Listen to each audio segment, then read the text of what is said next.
9ನೇ ತಾರೀಕು ಸುಮಾರು 11:30-12 ಗಂಟೆ ಸಮಯದಲ್ಲಿ ನಮ್ಮ ಇಂಡಿ ಪಂಪ್ ಹತ್ತಿರದಲ್ಲಿರುವಂಥ ಒಂದು ಅಂಬೇಡ್ಕರ್ ಗ್ರೌಂಡಲ್ಲಿ ಒಬ್ಬಳು ಮಹಿಳೆ, ಸುಮಾರು 35 ವರ್ಷ ವಯಸ್ಸಿನ ಮಹಿಳೆ ಒಬ್ಬಳನ್ನ ಇಬ್ಬರು ವ್ಯಕ್ತಿಗಳು ಆಟೋದಲ್ಲಿ ಕರ್ಕೊಂಡು ಹೋಗ್ತಾರೆ.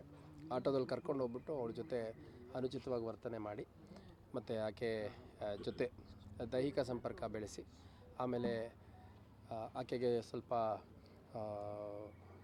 ಮದ್ಯಪಾನ ಎಲ್ಲ ಮಾಡಿಸಿ, ಆಮೇಲೆ ಒಂದೆರಡು ವೀಡಿಯೋಗಳನ್ನು, ಫೋಟೋಗಳನ್ನು ಮಾಡ್ಕೊಂಬಿಟ್ಟು ಅವಳನ್ನ ಮತ್ತೆ ಕರ್ಕೊಂಬಂದು ಅಂಬೇಡ್ಕರ್ ಗ್ರೌಂಡಿಗೆ ಬಿಟ್ಟಿದ್ದೀವಿ ಅಂತ ಆರೋಪಿಗಳು ಹೇಳ್ತಾರೆ.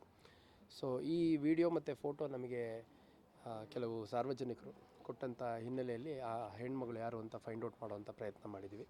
ಇನಿಷಿಯಲಿ ಆಕೆದು ಹೆಸರು ಏನೂ ಗೊತ್ತಿರಲಿಲ್ಲ. ನಂತರದಲ್ಲಿ ಆಕೆ ನಮಗೆ ಇಲ್ಲಿ ಹುಬ್ಬಳ್ಳಿ ಸಿಟಿಲೇ ಸಿಗ್ತಾಳೆ. ಆಕೆದು ಪೂರ್ವಾಪರ ಪರಿಶೀಲನೆ ಮಾಡಿದಂಥ ಸಂದರ್ಭದಲ್ಲಿ ಕಳೆದ 1-1.5 ತಿಂಗಳಿಂದ ಹುಬ್ಬಳ್ಳಿ ನಗರದ ಬೇರೆ ಬೇರೆ ಭಾಗಗಳಲ್ಲಿ ದೇವಸ್ಥಾನಗಳ ಹತ್ರ ಅಲ್ಲಿ ಇಲ್ಲಿ ಇರ್ತಿದ್ಲು ಅನ್ನುವಂಥದ್ದು, ಸಿದ್ಧಾರೂಢ ಮಠದಲ್ಲಿ ಊಟ ಮಾಡ್ಕೊಂಡು ಇರ್ತಿದ್ಲು ಅನ್ನುವಂಥದ್ದು ನಮಗೆ ತಿಳಿದು ಬಂದಿದೆ.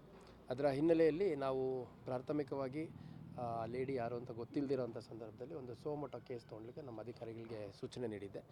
ಆದರೆ ಅಷ್ಟೊತ್ತಿಗೆ ಆ ಲೇಡಿ ಸಿಕ್ಕ ಹಿನ್ನೆಲೆಯಲ್ಲಿ ಆಕೆ ಕಂಪ್ಲೇಂಟ್ ಮೇಲೆ ಇಬ್ಬರು ನನಗಿಲ್ಲಿ ಅಂಬೇಡ್ಕರ್ ಗ್ರೌಂಡಿಂದ ಕರ್ಕೊಂಡೋಗಿ ನನ್ನ ಜೊತೆ ಇದ್ದಂಥದ್ದು ವಿಡಿಯೋ, ಫೋಟೋ ಎಲ್ಲ ಮಾಡ್ಕೊಂಡಿದ್ದಾರೆ. ಮತ್ತು ದೈಹಿಕ ಸಂಪರ್ಕ ಕೂಡ ನನ್ನ ಜೊತೆ ಬೆಳೆಸಿದ್ರು ಅನ್ನೋದ್ರ ಹಿನ್ನೆಲೆಯಲ್ಲಿ ಒಂದು ಅತ್ಯಾಚಾರ ಪ್ರಕರಣ ಮತ್ತು ಏನು ವಿಡಿಯೋ ಮತ್ತು ಫೋಟೋಗಳನ್ನು ಮಾಡಿರುವಂಥದ್ದು, ಕೆಲವರಿಗೆ ವಾಟ್ಸಪ್ಪಲ್ಲಿ ಶೇರ್ ಮಾಡಿರುವಂಥದ್ದು, ಅದರ ಕಲಂಗಳನ್ನು ಅಳವಡಿಸ್ಕೊಂಡು IT ಆ್ಯಕ್ಟ್ ಸೇರಿದಂತೆ ಒಂದು ಪ್ರಕರಣವನ್ನು ದಾಖಲು ಮಾಡ್ಕೊಂಡಿದ್ದೀವಿ.